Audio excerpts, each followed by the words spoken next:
No Alvo com Heron Falco.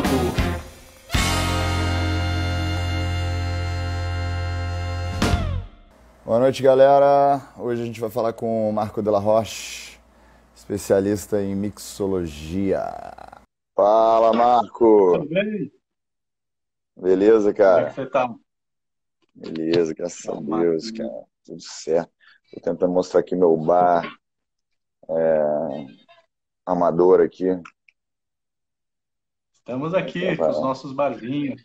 Deixa eu ver o que você tem por aí. Não tem muita coisa, não. Na verdade, é porque também acaba muito, né? Que a galera vem aqui em casa, você já viu, né? Aí acaba um, vai o outro. Aqui o meu bar ele tá totalmente tá lacrado, né? Esse É espaço aqui que mesmo? eu tô, a gente montou essa semana. Então, assim, as garrafas estão esperando aqui os meus amigos para chegarem nos próximos dias. Mas você tá fazendo uns get-together em casa? Ou você tá intocado? Como é que tá?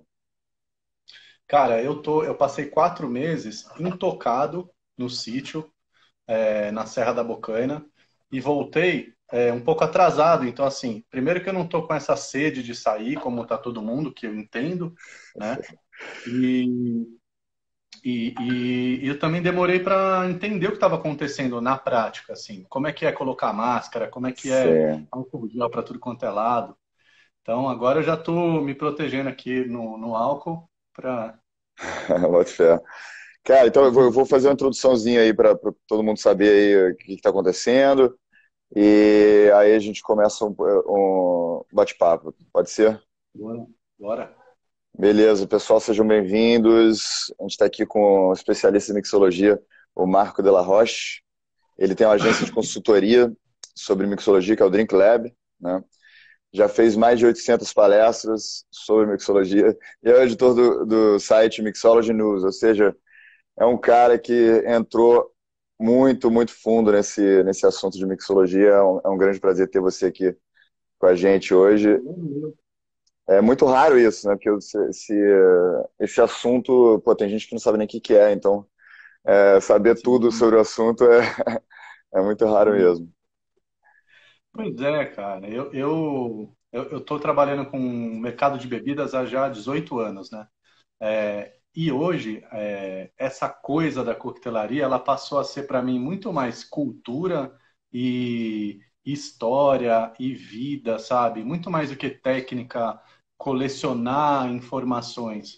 Eu quero saber, o que eu provei, o que eu gostei, de onde veio, quem fez. Aham. Então, acho É, que conversa muito com essa nova geração que está querendo ter um bar de verdade em casa, sabe? é como se fosse uma alquimia, né? Tipo, você entender sobre os aromas, os sabores, os efeitos sensoriais, né, que causam na gente. Isso que, na verdade, me fez me interessar também por mixologia, que foi recentemente isso. Eu queria até te Sim. falar, assim, eu tenho assistido bastante vídeo seu no YouTube, e, pô, dá pra ver, pô, que não sei se você já fez curso disso, mas você fez mais de 800 palestras, mas você se comunica tão bem, pô, uma pessoa generosa, calma, aberta, Uhum. assim, pô, muito legal mesmo, e você foi super generoso e aberto também por ter aceitado esse convite, eu agradeço bastante. Não, eu agradeço. Queria complementar dizendo que, assim, embora a gente não se conheça pessoalmente, né, eu tenho acompanhado suas lives e é de uma riqueza incrível. As pessoas que você traz, me sinto honrado aqui e tenho aprendido muito no campo das ideias, da filosofia, que eu gosto tanto também. Então, Pô, muito obrigado pelo obrigado, convite. muito obrigado, muito obrigado. Realmente significa muito esse, esse elogio, muito obrigado. Então, a gente continuando, né, falando sobre fazer drinks, fazer festinhas em casa, esse tipo de coisa, é uma coisa que é o momento, né? É o momento para isso, né? Eu acho que independente da pandemia já era uma coisa que estava sendo desenvolvida pelo YouTube, né? Porque tem muito vídeo explicando como é que faz as coisas e de todo lugar do mundo, né? Em todas as línguas tem esse tipo de coisa. Então tá difundindo muito, né? Vamos dizer, conhecimento que antigamente era uma coisa bem técnica, além de lojas, né? Que você pode pedir coisa e chega em casa para você preparar e tudo mais. Então, assim, hoje acho que a gente pode, para o pessoal que provavelmente está interessado nisso, falar um pouquinho, né, sobre essa questão de fazer drinks em casa, como preparar, quais são os ingredientes, o que tem acontecido. Inclusive, eu queria chamar o pessoal para fazer perguntas, aí, botar no ponto de interrogaçãozinho aí na caixinha, porque às vezes quando tem muita gente não dá para acompanhar as perguntas aqui, né? É, Boa. então, assim, acho que se você puder falar um pouquinho assim sobre o que você tem visto, que as pessoas têm falado para você sobre esse cenário da pandemia e sobre drinks e suas ideias a respeito disso. Cara, a gente está vivendo, e não foi só a pandemia, né? Ela forçou a gente a não ter o bartender na nossa mão, mas a gente vê uma crescente enorme pelo interesse, pela procura da coquetelaria. Porque é como se a gente tivesse expandido tanto o campo da cerveja, do vinho, do café, e as pessoas querem experimentar isso também nos coquetéis. Que se você for pensar, você tem uma imensidão para conhecer, né? Então, assim, a gente já via um interesse do consumidor final em ser o seu próprio bartender por um dia. E mais, ser o seu próprio, ser o bartender por seus amigos na sua casa. Então, realmente, isso já é um interesse, tanto que a gente está vendo aí a profissão do bartender, né, e a coquetelaria chegando em lugares que a gente não podia imaginar. Então, realmente, é um momento único. A gente nunca viveu uma qualidade de técnica, de produto, de sabor, de bares, de Uhum. entretenimento tão grande quanto a gente tem hoje. Mas Então, acho que é a hora realmente para quem gosta de sabores e de coquetelaria para começar a comprar uma coisinha ou outra, botar na sua casa e ir experimentando. você não acha que a arte de mixologia ainda está um pouco precária no Brasil? Assim, eu sinto assim que eu vou para muito bar até que é de qualidade, assim, vamos dizer, que é caro, né? Que é elegante, qualquer coisa assim. E os drinks, assim, são mais ou menos. Que você acha Sim. disso? Tá melhorando? Como é que é comparado com outros países que você já viu? Olha, a coquetelaria em si, ela é europeia e americana, né? Então a gente está falando de bares e culturas que têm séculos, né? A gente começou de fato a pisar na coquetelaria em 1950, com uma grande evolução na década de 80 e agora esse boom que a gente está tendo em 2010 até hoje. Então, é tão natural a gente não ser a ponta do processo todo, como o Aham, Japão não ser a melhor seleção de futebol do mundo, sabe? É natural. E não quer dizer sim. que as pessoas não sejam apaixonadas igual. Mas a gente tem hoje, eu imagino que talvez só a Austrália pode se comparar com o Brasil, né? Uhum. No hemisfério sul. A gente tem hoje aqui bares de altíssimo nível e a gente avançou, talvez só como Taiwan. Nos últimos 10 anos, só o Brasil e Taiwan, no meu entendimento, É, evoluíram tanto na coquetelaria. que coisa. Eu nunca imaginaria Taiwan. Um drink made in Taiwan. Tem bares incríveis. Singapura. Singapura. Eu tô percebendo, eu fui recentemente para Tailândia, tá crescendo muito essa coisa de nightlife, né, nesses lugares, tá? O pessoal parece que acordou para a vida boa, né, começaram a Sim. sair à noite, não sei o que, antes acho que eles eram mais tradicionais. Mas vamos fazer, o que você tá bebendo aí? Você já tá bebendo alguma coisa, ou não? Cara, eu comecei aqui, enquanto eu tava te esperando, né? Eu falei, vou fazer um esquenta.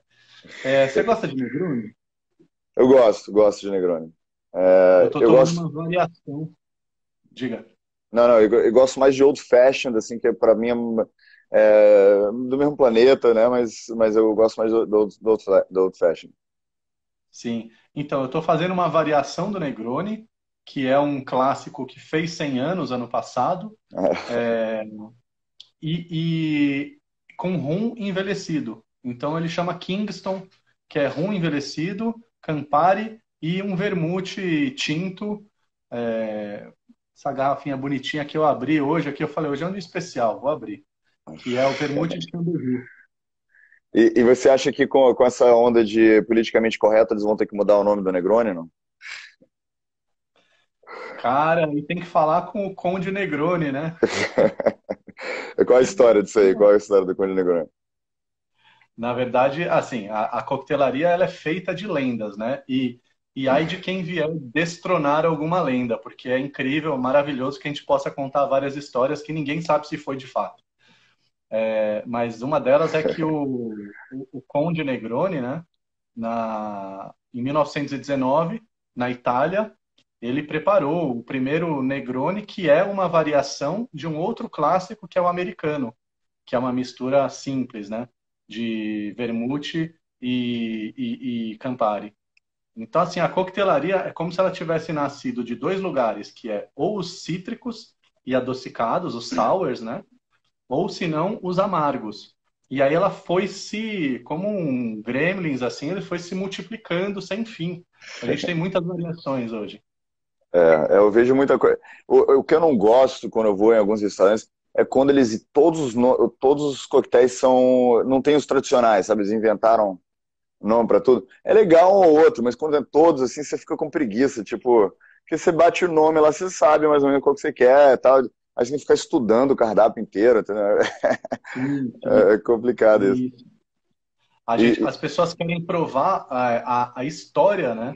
Elas, hoje em dia, né? Eu morei no Rio de Janeiro de 2002 a 2005. Assim, eu fiz mais de 100 cartas de coquetéis nesse período. Todo mundo queria tomar drinks novos. Ninguém queria tomar drink clássico, ninguém queria tomar Negroni, ninguém queria tomar Old Fashion. Era só drink novo que o pessoal queria tomar. E hoje a gente vê exatamente o movimento contrário. Eu quero tomar um drink que tem uma história, que fez 100 anos, que alguém tomou 50 anos é, atrás e que voltou por causa disso. Então isso é muito legal, porque a cultura ela tá chegando firme com o consumo. E isso é incrível, isso só faz bem pra gente. muito legal. Eu vou fazer, ainda não estou com o meu drink aqui, então eu queria fazer ao vivo, vou narrar, né, para o pessoal que vai ouvir no podcast depois. Lembrando todo mundo que isso aqui vai ser lançado opa, lançado no Spotify, em todos os canais favoritos de podcast. Eu vou botar um absinthe pra gente aqui, Pois porque cara, eu vi essa garrafinha aí, eu falei, eu conheço esse produto, ele é incrível, sabia? você gosta? É bom porque eu não E eu entendo vou te muito não, mostrar, né? Mas é bom saber. É bom saber que é e eu bom. vou te mostrar que eu tenho aqui, ó. Você tá com o absinto verde deles, né? Eu tô Eu com o tô até, absinto branco deles. eu tenho aqui o copinho do Van Gogh aqui, ó, Sim. e o preparadorzinho aqui. Olha, eu vou fazer do jeito que eu aprendi a fazer, depois você me corrige, hein? Não, o importante é você fazer feliz e se divertindo. Mas eu gostaria de fazer de uma maneira mais profissional, então, por favor, vamos Vai lá. lá. Para quem não tá assistindo, obviamente, eu tô com um copinho e botei um. Como é que chama esse bicho aqui que põe a. Você tem nome disso, não? Esse. É, essa técnica chama Lalouche, né? Que Ah, é, é. que é você verter em cima do cubo de açúcar. Agora eu tô botando o absinto no cubo de açúcar e só um pouquinho, porque depois vai entrar água. Eu gosto de queimar um pouco o açúcar para dar uma. Eu sei que isso aí Exatamente. vamos dizer, controverso, né? Não é todo mundo que faz isso, Ah, eu mas faço. Eu acho que ele ajuda a diluição e o ritual fica mais bonito. agora eu queimei aqui o açúcar e eu tô botando um pouquinho de água gelada para ver se gera aquela cor bonita do. E tem que botar devagar, né, para gerar aquela. Qual é o nome disso? Também não sei, cara. Essa, essa coisa meio opaca, né? Do Sim, absinto. sim. Tá indo bem, tá indo bem. Pô, é porque tá sendo filmado aí eu funciono bem sob pressão, entendeu?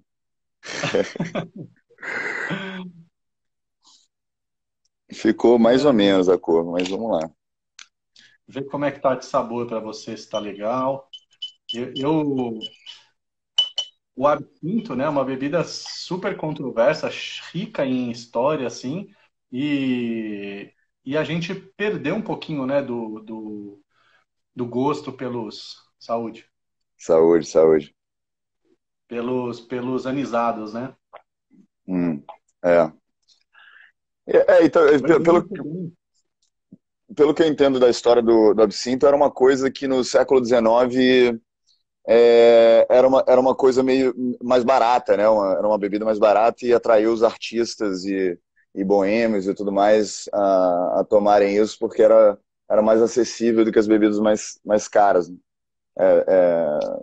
Você já viu alguma coisa sobre isso? Eu nunca cheguei a ver nada sobre ele ser mais barato. Até fico surpreso. É? Mas, por conta do próprio processo, né? De Aham. produção, e ser uma bebida mais elitizada, né? Vamos dizer assim. Eram os Eu acho que isso intelectuais aconteceu todos, depois, assim, depois de Oscar Wilde e essa galera na França, né? Beber muito sim. nos bares, né, boêmios e tudo mais. Eu acho que talvez o que aconteceu foi que depois foi se tornando mais elitizado, né? Que Sim. gerou uma moda por trás, né? E em termos O legal de pensar ah, que as bebidas, né? A gente hoje vive um momento em que a coquetelaria ela é entretenimento. As pessoas bebem pelo prazer, né? A gente desenvolveu isso muito bem dos anos 50 para frente. Mas essencialmente o álcool ele foi o melhor remédio da humanidade, né? Ele foi o condutor das ervas, das especiarias que tantos povos acreditavam que iam curar a gente dos males, já que a gente não tinha uma drogaria em cada quarteirão. Então, o nosso gosto pelo álcool vem muito por aí. em inglês até chamado de spirits, né? Uhum. O- o- os destilados, né? É, Sim. vamos explorar um pouquinho assim essa arte de fazer em casa, né? Os drinks. É, Porque assim, uma das coisas que me dá um pouco de preguiça são os ingredientes frescos, né? Tem que ter limão, tem que ter essas coisas assim prontas. O que você recomenda assim para um iniciante servir os amigos e tudo mais para começar? Cara, eu acho que assim, é como eu disse, né? A gente tem dois caminhos principais, que são os sours e os amargos, né? E tem os secos também, mas se você não quer ir para uma linha de frutas frescas, refrescante, você pode ir para uma linha de coquetelaria de garrafas. Por exemplo, eu fiz agora aqui um Kingston, que eu tenho uma garrafa de rum envelhecido, eu tenho uma garrafa de Campari, ficam na minha prateleira, e a minha garrafa de vermute, ela fica na minha geladeira, que é um vinho Aham. fortificado, né? Então, eu posso ter esses produtos por um mês, 2 meses, né? Por conta do vermute. Eu iria para uma linha de destilados de qualidade. Então começa comprando um whisky que você gosta, um gin, uma cachaça, uma vodka, e aí entra com alguns licores, é, principalmente licor de laranja, que ajuda em muitos coquetéis. Pode entrar com licor de Bom, ervas, por exemplo, é, com a trozinha ali. controzinho, sim. Ah, E aí, você, com essa pequena variedade, você já consegue começar a desenhar alguns coquetéis, né? Estudar, por exemplo, você pode fazer um White Lady. Passa no supermercado, compra um limãozinho, você faz um gin. Pode fazer um tom. Bom, partiu de gin, açúcar desculpa, destilado, açúcar e limão, você tem aí uma dezena de coquetéis para experimentar completamente diferentes. Se você tem uma garrafa de Campari, você faz desde um Negroni até um Garibaldi, Uhum. para momentos diferentes. E isso, E aí, aos isso, poucos, você desculpa. vai acrescentando. Não adianta comprar tudo de uma vez, assim, pronto, tem um bar. Aí você se perde. Compra uma garrafinha, brinca um pouquinho, entra no Mixology News, que é o meu portal, que tem muitas receitas lá.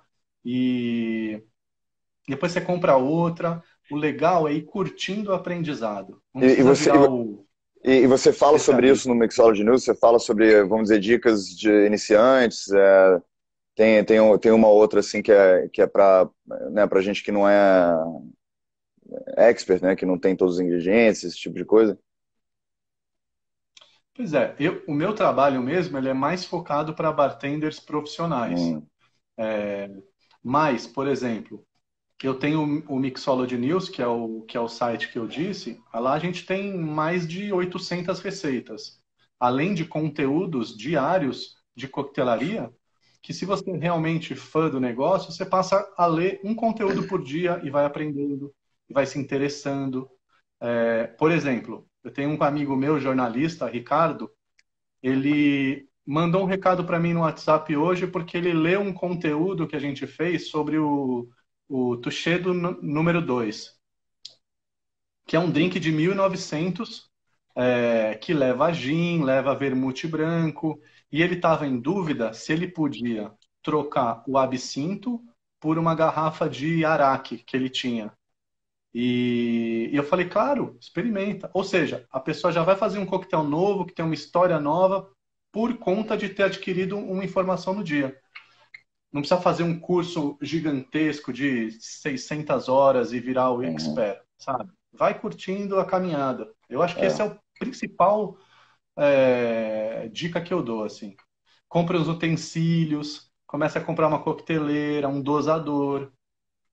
Eu acho que as pessoas, no geral, estão começando a voltar a ter saudade dos rituais, né? Tipo, gosta de ouvir vinil, que é aquele ritual de você tirar o disco da capa e colocar ali e botar. Então, as pessoas estão começando a querer coisas menos enlatadas, né? Porque eu acho que foi. A gente exagerou muito, né? No mundo enlatado, né? No mundo que as coisas já estão prontas e tudo mais, está gerando, acho que, uma reação contrária, né? Eu acho que mixologia faz muito parte desse universo, né? De você ser mais sofisticado, apurar mais as coisas. Eu estava até falando com você no telefone antes, que, pô, eu sempre fui, assim, muito fã de beber com os amigos, né? Da boemia e tudo mais.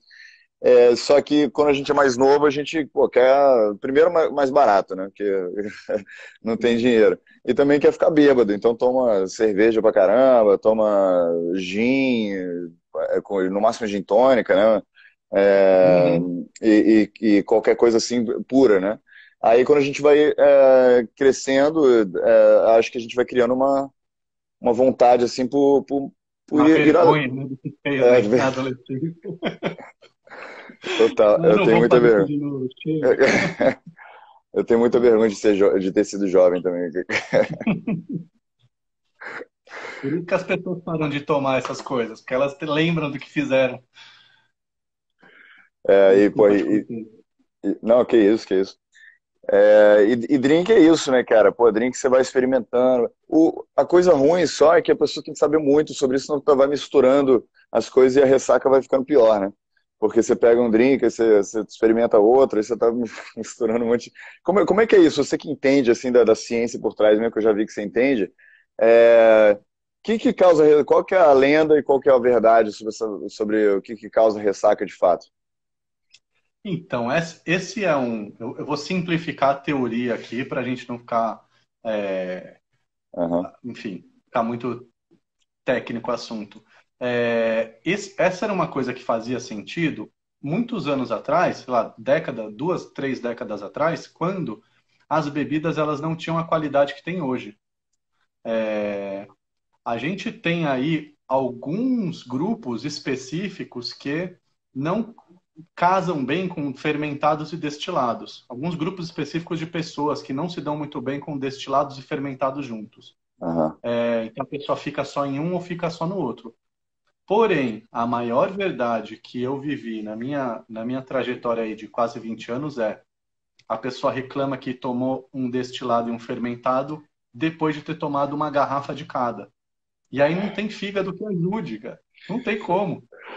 Então, assim, a culpa é sempre da mistura, mas a pessoa tomou duas garrafas, o corpo É a não dá conta quantidade. de absorver, É, é. entende? Sei. Então, assim, você comentou muito bem, assim, as pessoas, a gente saiu daquela época dos anos 90, 2000, que era tudo plastificado, a gente estava muito na vodka, né, que era um destilado neutro, sem história, sem gosto, sem nada. E hoje a gente quer provar os destilados saborosos, ricos em história. Então, as pessoas estão tomando um pouco mais lentamente. Aham, Elas não querem é. simplesmente beber, beber, beber e ficar louco e no fim da noite e no dia seguinte ter ressaca, né? Eu Ninguém acho quer de que ressaca aqui, né? eu acho que rolou na humanidade, assim, no geral, uma decepção muito grande com a praticidade, né? A gente, a gente, eu acho que, peraí, você tá aí? Que deu uma pausada aí no vídeo. Marco? Bom, vou continuar falando, ver se ele volta. Voltou? Voltou? Voltei. Ah, beleza. Acho que a gente ficou meio obcecado com praticidade, né? Eu lembro aquelas coisas single serving, né? Tinha um shampoozinho pequeno, tinha aí uma obsessão com coisas pequenas que cabiam na mala para viajar, né, tudo plastificado, empacotado, fácil, single serving. Até aquele filme Fight Club, o Clube da Luta, fala muito sobre isso, né? Como as pessoas, a reação da galera do Clube da Luta é justo uma revolta contra esse mundo de praticidade, né? E vamos fazer uma coisa que não é nada prático, que é um clube da luta, né? Uma coisa que é totalmente contra-intuitivo, que faz a gente se sentir vivo. E eu acho que tem a ver muito isso mixologia, né? Você está perdendo tempo para uma coisa que vai fazer você perder tempo, entendeu? Então, é uma coisa que não tem, vamos dizer, não tem conceito que é mais vida por ela mesma do que isso, né? Porque assim não tem objetivo, você não está alcançando algum objetivo com isso. É a vida por ela mesma. Então, você está gastando tempo fazendo um drink para você se sentir bem, para você ficar num estado de espírito exaltado com os amigos, para se sentir bem. Então, é uma coisa totalmente não prática. E assim, filosoficamente falando, vamos dizer, o que na Cabala chama de o objetivo da vida, né? Tipo, porque, porque a gente trabalha para poder chegar nesses momentos, né? De descanso, de Uhum. tomar um drink com os Sim. amigos e tudo mais. E tem muita gente que vive numa rodinha de rato, né? Que nunca para o trabalho e constantemente está buscando alguma coisa, desejando, reclamando, pedindo, etc. Então, acho que muito bonito isso, né, da arte da mixologia tá se expandindo e tudo mais, porque, porque é isso, cara, é uma coisa bonita, né? Você tá parando para saborear, né, a vida de uma forma mais intensa, né? Exatamente.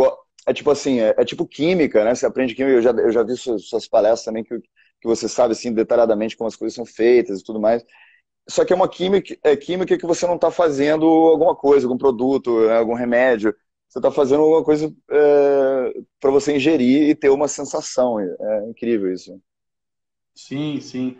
Eu acho que você pegou num ponto incrível, assim. Para mim, hoje a coquetelaria, né, o beber socialmente, ele é muito mais sobre quem é que vai me conduzir para um momento único com as pessoas que eu tô, né, do que a pressa de chegar num lugar e esse lugar ele vai durar um segundo e acabou, sabe? Então, realmente eu vejo que embora a gente ainda tenha festas e clubes aí, e o consumo desenfreado, as universidades, as faculdades estão aí para não me deixar mentir, mas as pessoas elas estão curtindo essa caminhada mesmo. Então, assim, vamos, o que que a gente vai aprender junto hoje, né? Então, isso é É, incrível, realmente. é E, e só complementando o que você comentou, eu tento onde eu passo, nos meus discursos sobre a coquetelaria, tentar tornar a coisa cada vez mais legal e menos técnica. Eu aham, preciso saber a técnica profissional, eu preciso saber as combinações químicas dos ingredientes e como que eu vou aplicar eles, em quais proporções, uhum, mas o consumidor final, o cliente no balcão, ele tem que se divertir. é uma coisa que eu percebo, assim, que é muito legal, é que, por isso que eu pergunto até para meus convidados, o que você vai tomar, e eu faço questão da gente tomar normalmente a mesma coisa. É claro que você é um mixologista profissional, aí eu não queria competir com você, então eu fiz a exceção para você, mas os dois estão bebendo, vamos dizer, alguma coisa preparada, né? Então, mas por que eu faço isso? Porque isso gera um rapport, né? Gera uma conexão, né? Quando tem esse ritual das pessoas estarem bebendo a mesma coisa, eu até recomendo isso para as pessoas. Porque muitas vezes as pessoas não levam isso a sério, né? Ah, não, eu gosto de cerveja, eu gosto de vinho. Mas, cara, se todo mundo estiver bebendo a mesma coisa, gera um espírito comum, entendeu? Gera uma coisa muito legal, que a bebida em si já gera, né? Só de ficar um pouquinho mais alto já gera um espírito fraternal, né? Se não for, obviamente, exagerado. É, mas funciona muito bem ter essa, esse rapport, esse concordar. Vamos concordar aqui que a gente vai beber hoje, né? Muitas vezes eu chamo amigos aqui em casa e eu falo, ó, hoje é tal coisa, entendeu? Vem beber um vinho aqui em casa, vem beber uma absinta aqui em casa. Bom, eu queria aproveitar para falar disso e recomendar isso para a galera, que pô, realmente é uma coisa que funciona, funciona bem. Ontem eu falei no jantar que eu estava com os amigos, eu falei sobre, que acho que é legal falar, para a gente entrar um pouco na história da mixologia das bebidas, no geral, que é sobre as regras, ou não regras, vamos dizer, os costumes da Grécia Antiga de fazer simpósia, né, de fazer banquetes, como o banquete de Platão, por exemplo. Então, no banquete de Platão, eles têm, não lembro exatamente como que é, mas eles têm como se fosse um barril, uma jarra de vinho, e eu sei que o vinho era muito diferente naquela época, mas tinha, vamos dizer, cheio até a metade, e eles perguntavam, assim, tinha 10 pessoas presentes numa mesa, né, e perguntavam para os convidados, quanto a gente tem que trabalhar amanhã, o que a gente tem que fazer? Aí todo mundo falava, eu tô bem e tal, e o anfitrião perguntava quanto de água que a gente vai misturar no vinho. Não tinha opção de alguém não beber, entendeu? A questão vamos concordar quanto de água a gente vai misturar no vinho. Se a gente tem que acordar 8 da manhã, vamos misturar 3/4 de água, entendeu? E conversar. Então isso tem a ver com essa coisa do rapport, né?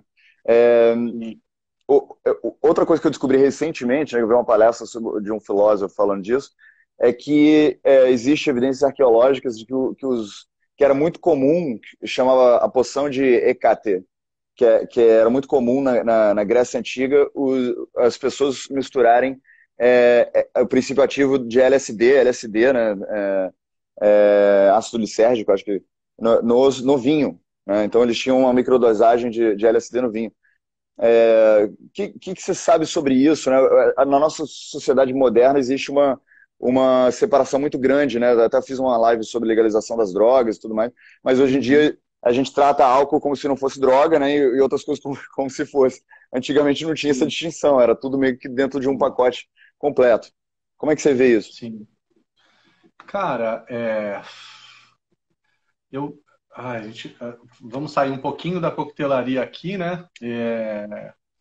Eu acho que o álcool ele é inevitável para a humanidade no momento que a gente vive, com os hábitos que a gente carrega, com a herança que a gente tem. Então não dá para a gente partir por uma hipótese de restrição. A gente tem que partir por uma hipótese de consciência e de reinventar, renovar os laços com a bebida. Sim. É muito triste, de fato, quando a gente vê o consumo de álcool sendo a via para uma série de agressões, de todas as formas, seja familiar, seja no seu prédio, seja na sua cidade, no seu ambiente. E porque a gente acabou, em algum momento, criando uma conexão com o álcool sendo como que eu digo? Uma válvula de escape para alguma coisa que você não está conseguindo lidar. E ele é um catalisador, na verdade. Então, eu acho que a gente poderia pensar numa política pública de renovação dos laços com o álcool, que, quando a gente pensa em hospitalidade, é de uma beleza enorme, né? Você poder receber as pessoas na sua casa e tratar elas como você, sem se importar quem elas são e de onde elas vêm, mas elas vão receber o melhor tratamento. As pessoas poderiam começar a utilizar o álcool. Na verdade, assim, as pessoas não. A gente podia criar políticas públicas que formasse já desde da adolescência para o começo da vida adulta essa ideia de que tem outras maneiras de você resolver Sim, algo que não sim. está legal. Não É, necessariamente a através gente, do consumo desenfreado. a gente tem muita demonização, né, das coisas, e isso acaba criando uma falta de conhecimento, uma falta de domínio do assunto, né? Então, as pessoas simplesmente falam, o álcool é do mal e por isso, isso vale para qualquer tipo vamos dizer, vício, né, ou coisa que é visto pela sociedade como uma coisa que pode levar. Então, não se fala tanto sobre o lado bom, né, que é o lado fraternal, né? É visto como uma coisa, Uhum. não, é sexo, é falta de controle, é agressão, é violência, né? Só que a gente não fala sobre, pô, a leveza, sobre a abertura de coração que é gerada em determinados momentos.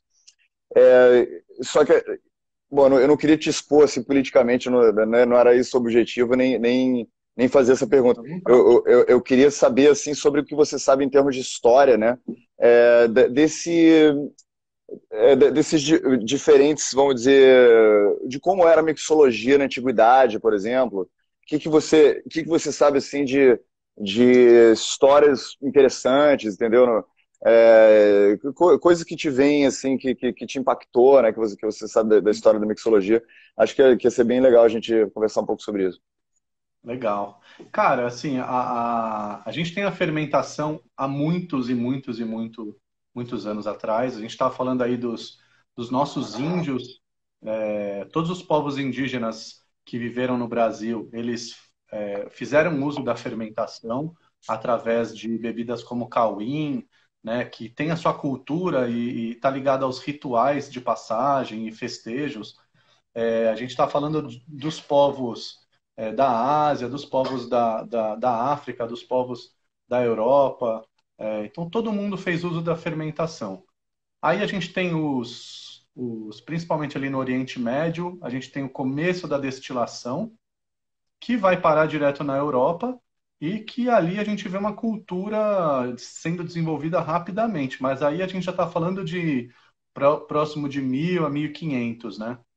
A coquetelaria, né, ela é algo recente, se você for pensar, porque ela é fruto da oportunidade da troca dos ingredientes, coisa que a gente não tinha tanto tempo atrás. Então, se você for pensar assim, bruscamente, a gente está falando de 1700 e alguma coisa, quando a gente viu os primeiros punches, né, que eram combinações em tigelas enormes que as pessoas compartilhavam. Então você tinha ali destilado, você tinha um suco, você tinha uma diluição com água, açúcar e um bitter. E em algum momento, por volta aí de 1800, as pessoas resolveram separar. Falaram assim, acho que nem Uhum. todo mundo quer tomar. Então prepara o seu. Aí a gente acabou fazendo os coquetéis, que foram... E aí a gente tem o Old Fashion, por exemplo, Ah, que é uma miniatura desse punch. Ele é destilado, água, açúcar, cítrico e bitter. E aí, desse amargo, né, que é um potente alcoólico e amargo, você tem toda uma família surgindo. Do outro lado, você tem um cítrico, que são os juleps, né, que é hortelã, bourbon, ah, limão, não, desculpa, hortelã, açúcar, bourbon e gelo, né, que era um refrescante do sul dos Estados Unidos. Daí a gente vê pipocando. Mas a gente tem também os clássicos sours, que são daiquiris, caipirinhas, que foram pipocando cada um na sua região conforme a colonização foi se expandindo pelo planeta. A história da coquetelaria ela é recente, né? A gente está falando aí de é um estilo de consumo alcoólico que vem das cidades, né? Um estilo urbano, e que conforme ela foi. Isso eu tenho essa paixão em falar disso, né? Conforme ela foi se expandindo pelo mundo, ela foi, de alguma forma, colonizando a maneira tradicional de se consumir os outros estilos. Então, vai chegar um momento que a gente vai começar a resgatar a maneira como os povos nativos faziam uso da bebida alcoólica. E, de repente, chegou o vinho, chegou o conhaque, chegou a bagaceira, chegou a cachaça, né? Falando do Brasil aqui, chegou. E aí a gente abriu mão dos nossos mocororós, dos nossos cauins e todas as bebidas. E quais são? É porque eu Muito não pouco. conheço essas bebidas Mocororó, Cauíno, eu não conheço. Você pode falar um pouquinho sobre isso, até porque, desculpa a ignorância, né? Mas talvez outras pessoas também sejam que nem eu e não saibam. Não, eu também estou aprendendo com isso porque a gente tem muito para desvendar. Mas, por Uhum. exemplo, mocororó é um fermentado de caju que era feito por índios no Nordeste. A gente tem aqui na Mata Atlântica, principalmente, os tamoios e os tupinambás que consumiam bastante o cauim, que era feito, um suco, um fermentado de mandioca, né? Eu tenho a impressão de que eram as virgens das tribos que mastigavam para fazer a amilase entrar em contato ali, transformar em álcool e deixavam a mandioca fermentando para depois elas finalizarem o cauim. Aí a gente tem outros povos fazendo cada um as suas misturas. Tem a luá, que é uma mistura de desde milho roxo ou de abacaxi com algumas ervas e especiarias. Então, assim, a coquetelaria ela é um estilo de consumo alcoólico que vem dos Estados Unidos e da Europa, mas que a gente tem no mundo inteiro uma série de expressões etílicas que são interessantes também. E que a gente está começando a olhar com curiosidade para esse caminho. Eu acho muito interessante que, historicamente, boa parte das primeiras bebidas, vamos dizer, da antiguidade e tudo mais, eram fermentadas, né? E justo o início da civilização, 6.000 anos atrás, na Mesopotâmia e tudo mais, veio, bom, a gente pensa, né, os nossos arqueólogos e teóricos pensam, que veio por causa da agricultura, veio por causa de um acidente que houve com o trigo e o vento, eu não sei se você já ouviu falar disso, mas teve um vento e um trigo selvagem virou o trigo branco que a gente tem hoje, e a gente foi capaz de fazer o pão, que é justo uma coisa que é fermentada para poder se expandir e virar o pão que a gente come e que a gente não se nutre, né, do trigo puro, né? A gente tem que passar por um processo aí para ser, ou seja, é como se fosse o berço da civilização é a fermentação. E a gente tem Uhum.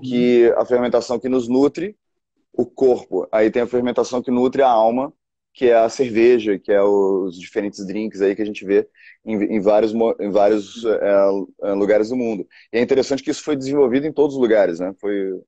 Foi desenvolvido aqui pelos astecas, foi desenvolvido pelos egípcios antigos, né? Eu acho que o que eu acho, vamos dizer, fascinante é que é como se fosse, como é que se diz?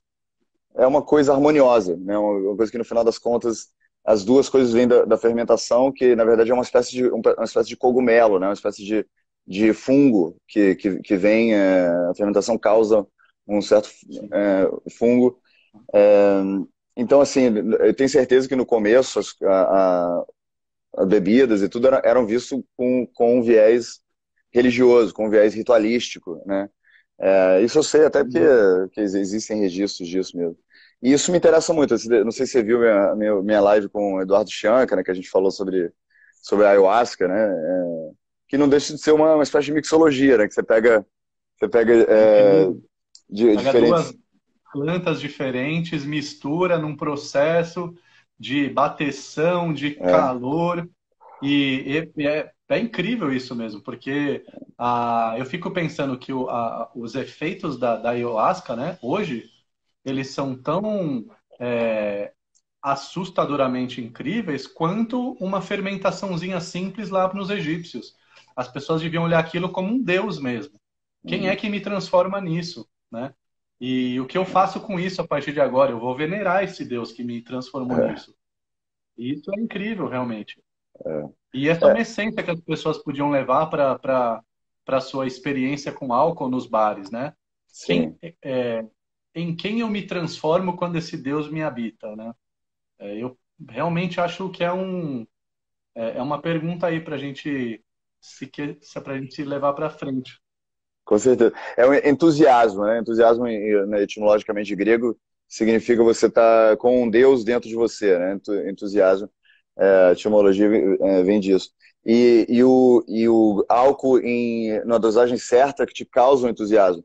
Quando você ultrapassa, ele te causa letargia, né? Ele te Sim, causa o contrário.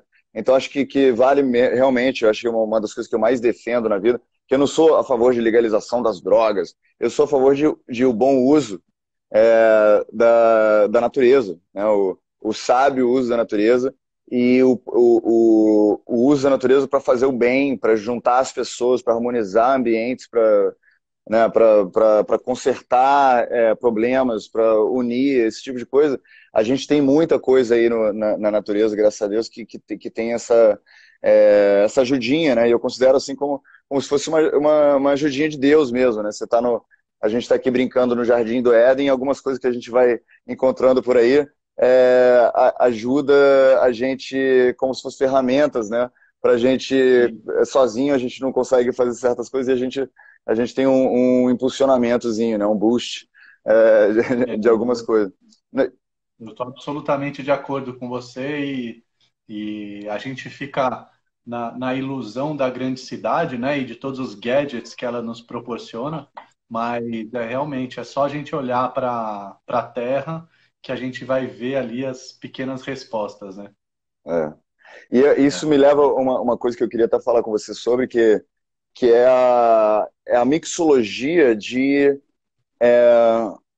dos drinks, dos elementos químicos, junto com a iluminação, junto com a música, junto que isso aí você está criando uma coisa, né, que eu acho que hoje em dia a gente está treinado, né, depois do industrialismo e assembly lines, né, linha de produção e tudo mais, a gente está treinado a separar. Eu faço isso e a gente separa, né, uma coisa, um Uhum. produto do resto do cosmos, né?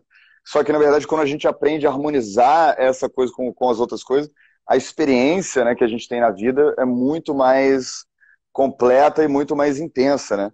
Então, que você me diz sobre isso, sobre a arte de mixologia, de harmonizar todas as coisas juntos? Sim, um dos avanços que a gente tem nessa última geração dos bares, né, é realmente a preocupação não só com os setores. Ah, a coquetelaria tem que ser incrível, a comida tem que ser incrível, o salão tem que ser incrível, mas como que eles estão conversando entre si? Essa seleção de drinks que eu tenho aqui, que é o meu cardápio, o que que ela diz e como ela conversa com a minha arquitetura, com a minha decoração, com a minha iluminação, com o som que eu tenho, com a linguagem que eu uso nas redes sociais. Porque você está fazendo um caminho, né, do consumidor, a experiência dele, que começa desde o momento que ele entra no carro e liga o Waze para chegar no seu bar. Uhum. Nesse momento, se for possível, você já deve receber ele, né? O seu bar está cadastrado, por exemplo, no Waze, né? Se não está, deveria, porque a pessoa já quer se sentir acolhida. E Uhum. quando ela chega, ela quer se sentir acolhida, ela quer se sentir livre para poder ser quem ela é lá dentro. Então a gente tem, eu acho que é um grande avanço mesmo. A gente tem números mesmo, assim, de mercado, de que quando você harmoniza tudo isso, você eleva a experiência e eleva o lucro do bar também. Que no fim das contas, o bar quer ter o seu lucro, quer poder se manter vivo pagando seus funcionários. E o Então, consumidor quer realmente é ter. um avanço. O consumidor ele não tá procurando um lugar onde ele pode fugir, né? Talvez em outros tempos, né? Mas agora que a gente está se sofisticando e tudo mais, o consumidor está procurando uma experiência, né? Ele consegue pedir no supermercado online, no Rappi, o que for, tudo que tem no bar em casa. Então, hoje os bares precisam entender que o que eles estão fornecendo, assim como o cinema, né, está oferecendo 4D, qualquer coisa assim, é cada vez mais uma experiência. E é isso que você faz na sua consultoria, né? Que você ajuda os bares a harmonizar esse tipo de coisa, a sofisticar, né, o que eles podem oferecer, tá certo? Exatamente. É, a gente ter a oportunidade de unir, né, a coquetelaria com a gastronomia, com a experiência que o cliente vai ter no salão, com a iluminação e contar a mesma história em detalhes. É, o cliente não precisa mais de um bar hoje em dia. Ele tem tanto. Melhor, o cliente não precisa mais de um novo bar. Ele tem tantos bares para curtir, ele tem a casa dele, ele tem drinks engarrafados, ele aprendeu a fazer coquetéis, que ele não vai lá para tomar o seu drink ou para comer a sua pizza. Ele vai lá porque ele está com saudade de você. Porque o teu, porque o teu bar traz memórias boas para ele. Então a gente está vendendo hoje memórias, né? E a oportunidade da pessoa conhecer você uma vez. Conhecendo uma vez, que você traga boas memórias para ela, que ela vai passar a ser parte do seu meio. E um exemplo, eu inaugurei um bar no Itaim essa semana, em São Paulo, Ah, que é um parabéns. bar que remonta, obrigado, chama Bonita, é um bar incrível, e remonta Cuba antes da Revolução. E eu bati o olho no salão, eu falei, cara, tá faltando uma informação no bar. A gente foi até em Budas Artes, que é uma cidade aqui perto, comprar alguns barris de carvalho para envelhecer rum dentro dos barris para poder servir para as pessoas na hora. E assim, na festa que a gente fez no sábado, as pessoas estavam curtindo demais essa experiência. Então você vê, a gente colocou mais uma informação para a pessoa curtir essa experiência. Muito Então legal. é muito É, legal. quando a gente tem uma experiência, a gente não esquece mesmo. Então, o bar, por si só, pode ser qualquer coisa. Aí é boteco, né? Boteco é padronizado. É a mesma coisa, você sabe que você vai ter uma cervejinha lá e se você pedir uísque, não é uma boa ideia, né? Se você pedir qualquer coisa. Mas olha como é. Todas as pessoas que frequentam o boteco, elas elegeram qual é o boteco do coração delas. É E a verdade. pessoa serve a mesma cervejinha e o mesmo bolovo em todos os lugares, mas a pessoa tem a memória afetiva com aquele lugar. E aí, disso que a gente está falando, para que os bares eles possam ter sucesso financeiro, né? Sobreviver no meio de uma crise dessa, que não está fácil, e que eles possam gerar uma experiência memorável que a pessoa vai querer estar ali com os filhos dela daqui 10 anos, depois, e isso vai se renovar, esse ciclo. Então, não é sobre bebida alcoólica mais hoje em dia. É sobre a experiência que você gera enquanto consome uma bebida alcoólica de qualidade.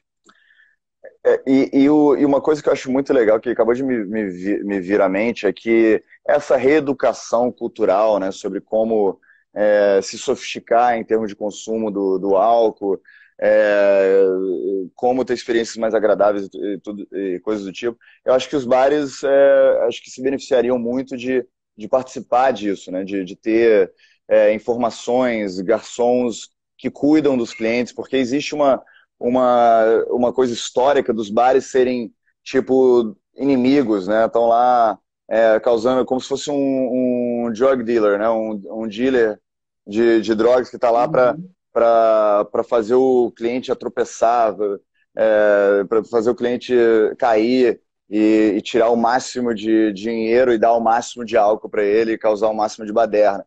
Eu acho que existe um convite natural no ar, né, para os bares começarem a mudar um pouquinho, começar a cuidar dos clientes, né? Falar, ó, você tá, é de costume aqui nesse bar tomar água depois de tanto... Porque nos lugares chiques, né, você pede um vinho imediatamente as pessoas já oferecem água aí, por que que é isso? Porque se trata disso que se você está num lugar chique, significa que você é um líder da sociedade, por isso você é controlado e sabe seus limites, e por isso, óbvio que você vai querer uma água junto com o drink. E eu estou falando isso sobre outras pessoas, porque eu só exagero na bebida e vou longe demais e realmente preciso aprender a arte de beber água enquanto eu bebo. Mas eu gosto muito vamos dizer, eu tenho uma praga, né, de mim mesmo, que não é todo mundo que é meu amigo aí que sabe disso, que eu bebo muito e eu fico ainda relativamente sob controle, né, mesmo depois de beber muito. Aí acaba que eu não, entendeu, não fico, não tenho necessidade de tanto controle, porque eu nunca, pô, fiz escândalo, nunca, entendeu? Fiz muita coisa que eu não queria fazer, né? Então aí no dia seguinte eu fico com ressaca, como eu tô hoje, né? Que inclusive eu tô hoje de ressaca hoje, em homenagem à nossa conversa. Eu pensei assim, pô, eu tenho que beber muito, mesmo sendo segunda-feira, porque eu tenho que estar de ressaca para conversa com o Marco. Mas o álcool ensina também, né? É isso. O álcool ensina também. É, cara, eu acho que os bares têm que. Aliás, a gente começa a ver um movimento que parte de bartenders conscientes. Por exemplo, uma campanha que a gente tem que é um drink a menos, né? É a sugestão de você não consumir um drink a mais, você consome um drink a menos e você vai para sua casa tranquilo, né? Até convido a quem estiver nos assistindo aí para procurar saber um pouco a mais sobre isso, pouco mais sobre isso, que é a campanha Um Drink a Menos, e que você pode reverter isso em algumas festas que tem hoje em dia, como a Marginalia, que é você reverte isso para uma instituição. Você já compra os seus drinks, esse é o seu limite, é saudável, porque a gente percebe que no último drink é Interessante. quando você perde a linha, Claro. sabe? É o último E drink isso é que muito não tem legal. nada. Isso também eu aprendi na Cabala, que é uma coisa que ele fala, não existe limite para o tanto de diversão que você pode ter, ou de tanto de entrega, ou tanto de perda de controle que você pode ter, contanto que você delimite um tempo exato que você vai fazer isso e tenha começo, meio e fim. Então, isso é uma coisa muito interessante. Você organiza antes qual que é o seu limite e você chega lá com uma carteirinha, paga antes. É uma ideia interessante. Você pode pagar online, de repente, já antes de ir para o bar. Ter bares, né, que não você não pode pagar no momento, você tem que pagar online antes e servir, entendeu? O bar do bem, entendeu? Uma coisa assim seria interessante. Sim, sim. Mas Mas, Marco, agora que a gente está acabando nosso tempo, desculpa, eu gosto de manter 1 hora, apesar do Instagram ter liberado e mais gente está entrando agora. É, porque, né, porque depois vira podcast, o pessoal pode sempre contar com 1 hora de conversa. Só queria que você falasse um pouco sobre as coisas que você gostaria que as pessoas conhecessem, né? Você tem canal de YouTube, tem o seu Mixology News, né, que é uma das únicas fontes acuradas e profundas e detalhadas de mixologia no Brasil em português, né? O seu Drink uhum. Lab, que para todo mundo que tiver bar, eu tenho amigos aí com certeza que estão assistindo aí que ou tem bar ou conhecem. Então espalha isso, que ele tem uma consultoria muito boa de Obrigado. aumentar o nível, né, da experiência do consumidor com drinks, né, com mixologia, com harmonização do ambiente, junto com os drinks e tudo mais. Aí me diz o que mais aí você se envolve, o que você gostaria de falar, por favor. Não, é isso mesmo, assim, eu sou diretor de educação do BCB São Paulo, que é um evento global que acontece em Berlim, no Brooklyn, nos Estados Unidos, em São Paulo, é o Bar Convent São Paulo. Ah, eu sou editor-chefe do Mixology News, que é um site que tem mais de 10 anos, tem mais de 1.500 conteúdos disponíveis, até chutei a câmera aqui quando eu for falar dele. E, além disso, vocês podem me encontrar. Eu tenho um podcast também que quem quiser conhecer um pouco sobre a vida e a voz do bartender, pode visitar lá, que é o Bar Talks. Ele vai virar um talk show, agora passando a pandemia. A gente vai gravar mesmo, estilo mesa redonda mesmo, com Ah, plateia, vai legal. ser bem legal. E vocês podem me encontrar no Mixology News, no canal do YouTube, que é o próprio Mixology News, e passa depois no meu Instagram, que vocês já sabem aqui onde é que vocês me encontram. E, Marco de la Roche, para quem estiver ouvindo. é, e, além disso, eu dou cursos de mixologia clássica, mixologia brasileira e consultoria e gestão de bar. E vou fazendo aí consultorias, eu vou lançar um aplicativo de drinks mês que vem também. Caramba, calma, Vai cara, ser você tá bem fazendo legal. coisa demais, tá ficando muito ocupado. Pois é, e eu gosto. É, dá pra ver, você tá. Eu sinto que tem muita coisa para fazer, o mercado está querendo muito falar de coquetelaria e eu tenho essa vontade de realmente mostrar para o consumidor final uma coquetelaria que ela é menos elitista e menos técnica e ela é leve, ela é simples, ela cabe no bolso de todo mundo e ela é agradável. É só a gente não ter tantas expectativas e curtir a caminhada. E para os meus amigos pessoais, bom, primeiro eu queria agradecer mais uma vez, muito obrigado, Marcos. Você é uma pessoa muito, pô, gente boa, assim, você passa uma coisa muito legal mesmo. Espero que a gente possa se conhecer pessoalmente em breve. E o Marco já prometeu, mentira, mas já eu gostaria muito que ele viesse aqui para o Rio e a gente fizesse uma festinha com drinks de todo tipo. Pode ser aqui em casa, pode ser na casa de alguém que tem mansão. É, para Vai a ser um gente prazer. fazer uma coisa com meus amigos pessoais e outras pessoas que vão ser bem-vindas também. Vai Então, ser um prazer. eu acabo com essa intimação para ficar essa promessa pública que você vem aí em qualquer momento, assim que você puder. E, mais uma vez, muito obrigado, Marco. Sério mesmo, foi muito bom conversar com você. Obrigado, Will. A gente se vê em breve aí. Saudades do Rio. Valeu. E se eu for para São Paulo, te aviso também. Boa. Valeu, um abração, boa noite. Valeu.